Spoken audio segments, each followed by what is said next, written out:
I help take care of over 200 head of cattle in Texas. My job requires that I work closely with other people, as well as all the animals, since 200 cows that realize how big and strong they are can't exactly be managed easily. I'm the least experienced, so I mostly get used to my eyes and patrol the ranch and make sure that all is well. You'd be surprised at how much trouble a cow can get into in the course of a day on a ranch that has barely anything on it besides wide open spaces and hired help. The trap I fell into was thinking that cows just don't have any natural enemies out here in the plains. Well, nothing could be further from the truth, but it would be a lesson that me and the others would have to learn slowly and painfully. Now, sometimes the bulls can get a little rough with each other. I woke up and found that some of the boys had gashes and wounds around their necks. I naturally thought they were playing rough, and it was time to trim their horns back some more. I was confused when I saw the same injuries on the cows, since this breed's heifers didn't have horns. I guess they could do some damage to each other with their hooves if they really wanted to. But what would possess them to rake each other with their hooves? It didn't really make sense. I brought the whole thing to the attention of the big boss. He wasn't happy to hear about it on 2 accounts.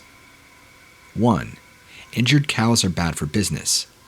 And 2, if we were not seeing what's making our cattle injured, what was he paying us for? I caught a lot of flack from the other guys for doing my job like that. I can't exactly help if Mother raised an honest worker. The gang reasoned that since I was so eager to open my mouth, I got to see how long I could open my eyes while they turned in.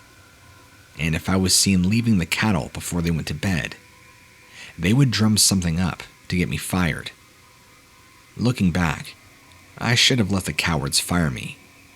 But a modern cowboy's ego is indeed a real thing, I'm afraid. Honest didn't mean without ego. I was determined to best them at their own little game. I walked around the grounds with an electric lantern, and as the sun began to sink below the horizon, keeping an eye out for I didn't know what, I didn't have to wait long. Some really big things began soaring in the sky. I thought they were buzzards, until they started to slowly circle down towards the cattle. That's when I got to see just how big they really were.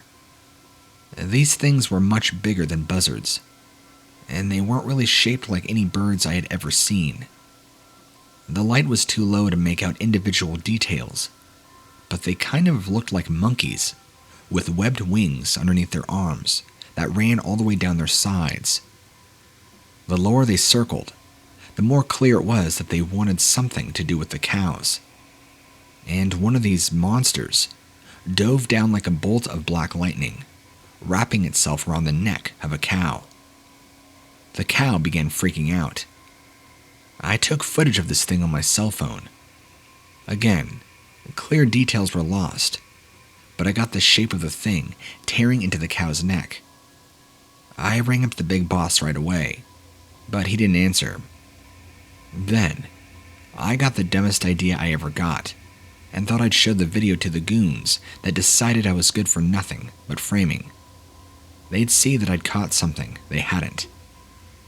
Like I iterated already, it was a dumb idea. They saw my phone and took turns gawking at what I'd recorded. And then they threw my phone down on the ground and stomped it to bits. They collaborated on a little fish story of how they had caught me herding cows with my buck knife, making up stories about monsters attacking. Anyway, in the end, they got their way. I lost my job, and I'm still unemployed. I don't know what, if anything, they've done about those flying monsters that swoop down in the dark and try to get at these poor cows. I'd like to think they can't get too vocal, or that the boss will put 2 and 2 together and realize that if the monsters are hurting his cattle, then I'm innocent, if he cares that much anyway. But enough about me. I wanted to present to you my real-life story, and I hope it's worth something to you. Best of luck, and I hope you're safe during these crazy pandemic times.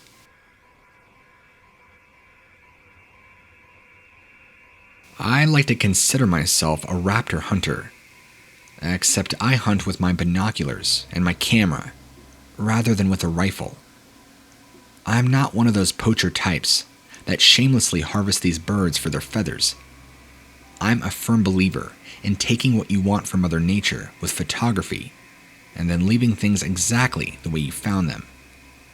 That way, you can have all you want, and the wildlife doesn't lose anything for it. I've worked on most of my photography in Arizona, where the air is clear most of the year. Wildlife is prime viewing, and the atmosphere is perfectly clear. I've become a little bit of a shut-in as a consequence of something that happened during one of my shoots. It was at that stage in the evening where the sunlight bathes everything in this beautiful golden light. The moment when all the kinds of brilliant colors are in the sky, and it's not too dark to get the right details. It's also one of the briefest moments. Before that moment, there aren't enough colors, and after, there isn't exactly enough light. If you're not a photographer, you might have a hard time understanding, but if you are, you'll know this moment as the perfect moment during dusk. I was landing perfect snapshots of all kinds of large birds perched on bare, scraggly branches, jutting out of the cliffs. All within that moment of perfect lighting. I was about to pack up and head home and get photos ready for publication when I decided to look up at the sky one final time. This is where the story changes. I'm not completely sure what I saw. At first, I thought it was some child's Halloween kite, just due to the sheer size and how massive it was. I chase big birds all the time, but I've never seen anything this big. The body and the wings were both long and black, although it was hard to gauge distance. But if the thing was really as big as I thought it was, it would have to have been at least 5 or 6 feet tall. It was content to soar for a while, with very vivid leathery wings.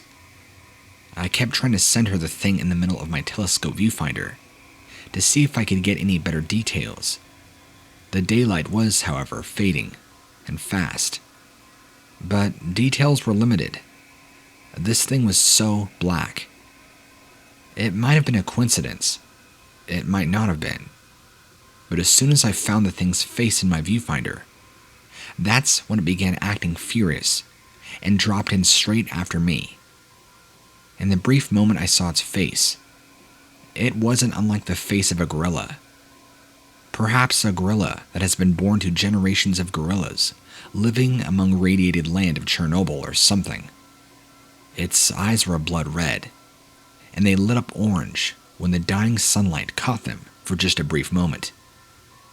And the time that it took for me to look up from my viewfinder and adjust my glasses, this creature was mere feet away from me, and its wings were beating.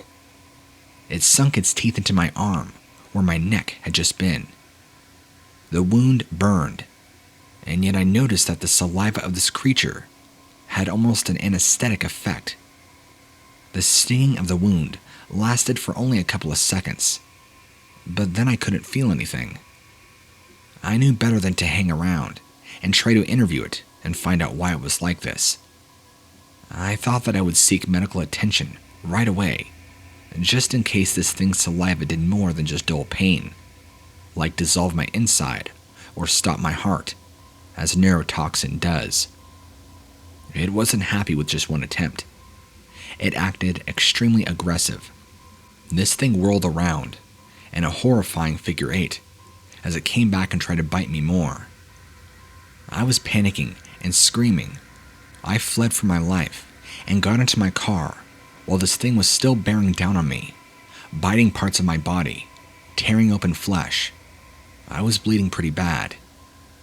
Even when I was safely in my car, this thing repeatedly hurled itself against my car.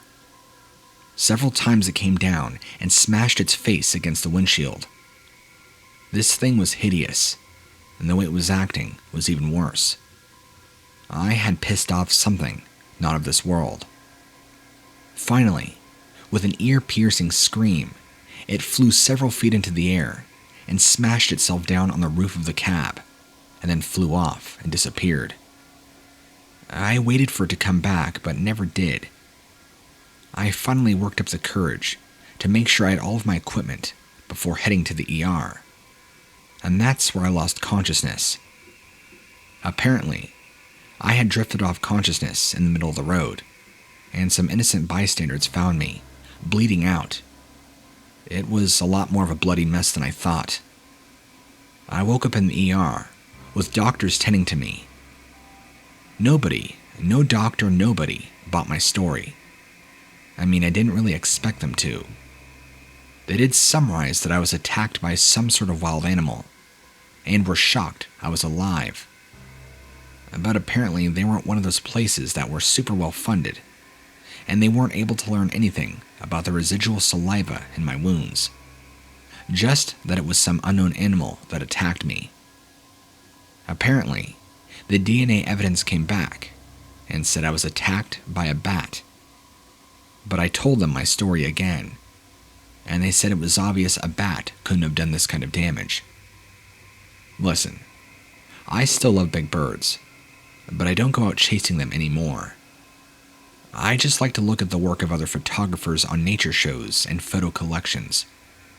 My hands are no longer steady enough to operate my equipment, and that whole stint with that, whatever it was, damaged my knee and my leg bad enough that I'm still in recovery, these years later.